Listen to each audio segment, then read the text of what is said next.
Welcome back to my channel Prasanna life style. ఈరోజు మన recipe వచ్చేసి దోసకాయ రోటి పచ్చడి. ఎలా చేసానో చూసేద్దామా.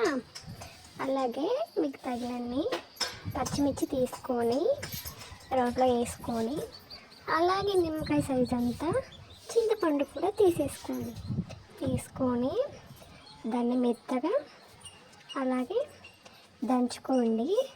తొక్కు తీసి పెట్టిన దోసకాయ నేనైతే 2 తీసుకున్నాను. తొక్కు తీసేసి వేసుకొని మెత్తగా కాదు, పసపసగా దంచుకొని స్టవ్ అయితే వెలిగించేసుకుందాం.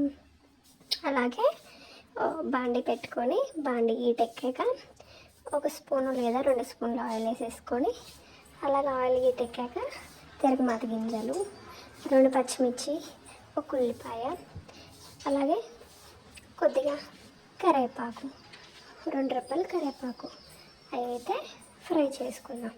ఫ్రై అయ్యాక అలాగే కొంచెం బాగా రెడ్గా ఫ్రై అవుతాయి కదా, ఆ ఫ్రై అయ్యాక కొంచెం పసుపు కూడా వేసేసుకొని ఒకసారి కలుపుకొని దంచి పెట్టుకున్న దోసకాయ ముక్కలు అయితే వేసేసుకొని అలాగే కలుపుకున్న తర్వాత మళ్ళీ స్టవ్ మీద అయితే స్టవ్ వెలిగించేసుకొని అలాగే బాండి పెట్టేసుకొని కొద్దిగా అయితే సాల్ట్ వేసేసుకున్నామండి.